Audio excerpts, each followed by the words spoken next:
Students, here we going to see need or importance of coordination. கோஆர்டினேஷனுடைய முக்கியத்துவம், அதனுடைய தேவை, எதுக்காக வந்து கோஆர்டினேஷனை வந்து இம்ப்ளிமெண்ட் பண்ணாங்க, இப்படி ஒரு விஷயம் இருக்கணும், இப்படி ஒரு கான்செப்ட் இருக்கணும் மேனேஜ்மெண்ட்டில், தென் வந்து ஆர்கனைசேஷனில் இப்படி ஒரு டிசைன் இம்ப்ளிமெண்ட் பண்ணணும் அப்படின்றது எதுக்காக அப்படின்னா, here they are explaining the basic 5 points for need for coordination. One is increase in size and complexity of operation. Number 2, specialization. Number 3, clash of interest. Number 4, efficiency and effectiveness. And last one is unity of direction or teamwork. Here we are going to see the first one. We will discuss about increase in size and complexity of operation. ஒரு கன்சர்னில் எப்போவுமே work process அதிகமாக ஆகும்போது, ஒர்க்லோடைய efficiency அதிகமாகும்போது, work process அதை நமக்கு increase ஆகும்போது ஆட்டோமேட்டிக்காக அந்த operation லெவலும் அதிகமாகும், காம்ப்ளெக்சிட்டியும் நமக்கு நிறைய வரும்.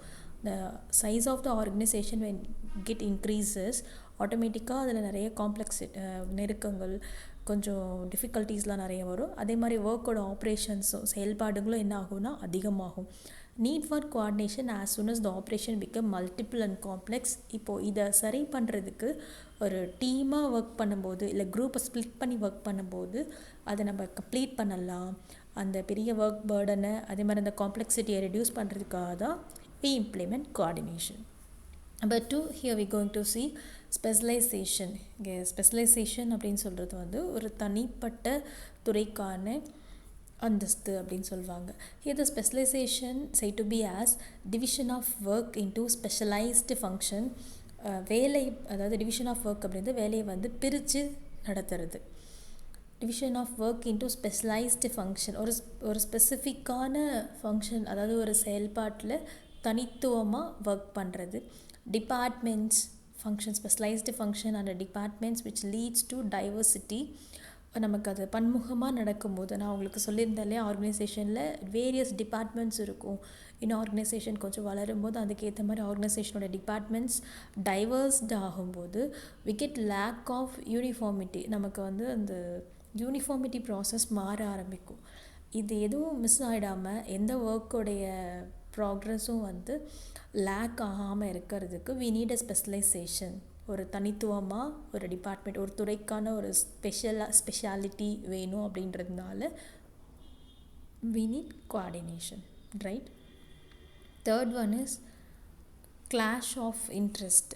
ஆக்சுவலாக வந்து ஒரு ஒர்க் பிளேஸில் வந்து பார்த்திங்கன்னா ஆட்டோமேட்டிக்காக என்ன ஆகும் அப்படின்னா, ஒரு கான்ஃப்ளிக்ட் இருக்கும். ஒர்க் பண்ணும்போது சில தேவையில்லாத நெருக்கடிகள், இல்லை வந்து ஒரு சம்வாட் சுச்சுவேஷன். எப்படின்னா, ஒரு ரெண்டு பேருக்குள்ளே ஒரு ஸ்மூத் அண்ட் ரிலேஷன்ஷிப் இருக்காது. நான் சொல்கிறது எம்ப்ளாயீஸ் அவங்களுக்குள்ளவே என்ன இருக்காது, ஒரு ஸ்மூத் அண்ட் ரிலேஷன்ஷிப் இருக்காது. அண்ட் ஒர்க்லேயுமே நிறைய difficulties when they come to feel there are many difficulties when they are working. So அந்த மாதிரியான நெருக்கடிகள் எல்லாத்தையுமே மேனேஜ் பண்ணுறதுக்காக இந்த கிளாஷஸ், இன்ட்ரெஸ்ட் இல்லாமல் இருக்கக்கூடிய அந்த கிளாஷஸ் எல்லாமே சரி பண்ணுறதுக்காக தான் we introduce a coordination which helps to avoid conflict between individual and organizational goals. இப்போது ஒரு கன்சர்னில் ஒர்க் பண்ணுறது மூலமாக ஒவ்வொரு எம்ப்ளாயுமே தன்னுடைய இண்டிவிஜுவாலிட்டியும் டெவலப் பண்ணிக்க முடியும், ஆர்கனைசேஷனுடைய கோலையும் என்ன பண்ண முடியும், டெவலப் பண்ண முடியும், right? For developing the organisational goals and the same thing they going to make a coordinated environment in an organization which reduces the conflict between the employees and the lack of interest in the ஒர்க்கில் இருக்கக்கூடிய interest இல்லாத நேச்சரையும் and அவங்க என்னெல்லாம் வந்து கம்ஃபர்டபுளாக இல்லைன்னு feel பண்ணுறாங்களோ அதெல்லாம் என்ன பண்ணலாம், ரெடியூஸ் பண்ணலாம். And next we going to see efficiency and effectiveness. Efficiency அப்படின்றது ஒரு ஒர்க்கை வந்து திறன்பட செய்கிறது, எஃபிஷியண்ட்டாக பண்ணி முடிக்கிறது. அண்ட் எஃபெக்டிவ்னஸ் அதனுடைய வெளிப்பாடுகள்.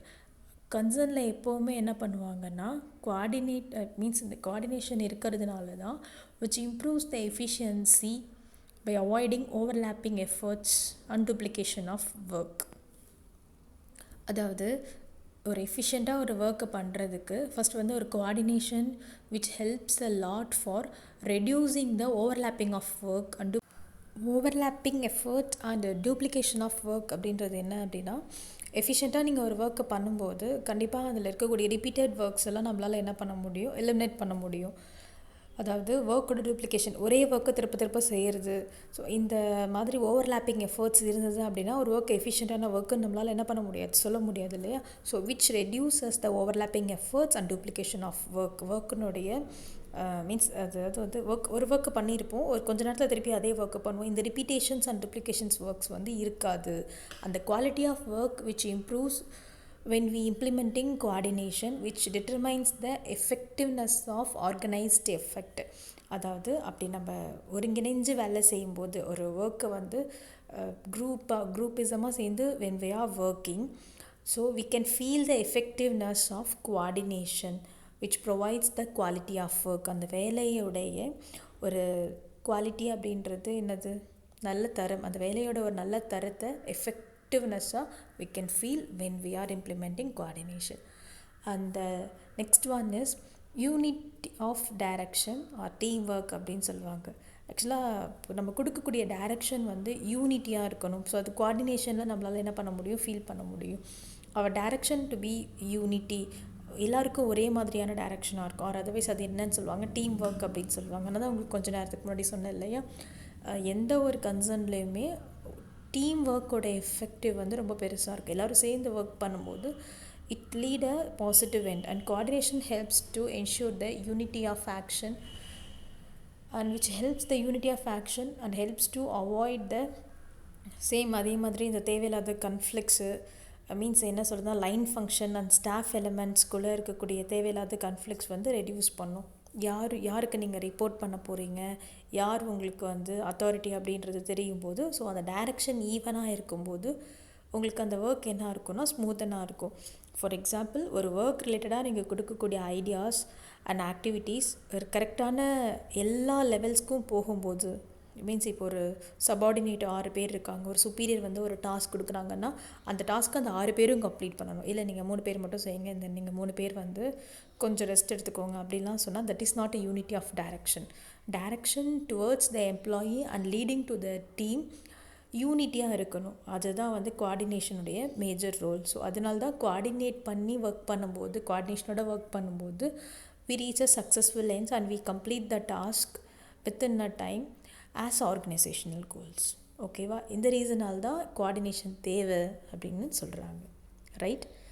ஸோ இப்போ என்னெல்லாம் பார்த்துருக்கோம், கோஆர்டினேஷனுடைய இம்பார்ட்டன்ஸ் என்ன அப்படின்னு பார்த்தோம். இதனால தான் வந்து it increase the size and complex ஆப்ரேஷனை ரெடியூஸ் பண்ணுறதுக்காகவும், ஸ்பெஷலைசேஷன் மீன் பண்ணுறதுக்கு, இன்ட்ரெஸ்டுடைய கிளாஷஸை ரெடியூஸ் பண்ணி இன்ட்ரெஸ்ட் இல்லாமல் ஒர்க் பண்ணுற கிளாஷஸை ரெடியூஸ் பண்ணுறது, ஒர்க்கை எஃபிஷியன்சியாகவும் எஃபெக்டிவாகவும் பண்ணுறதுக்கு, unity of direction and team work வந்து டெவலப்ஸ் பண்ணுறதுக்கு, மீன்ஸ் அந்த லெவல் ஆஃப் ஒர்க் அந்த டைரக்ஷன்லாம் ஈவனாக போய் எல்லாருக்கிட்டையும் ரீச் ஆகிறதுக்காக தான் கோஆர்டினேஷன் we are implementing.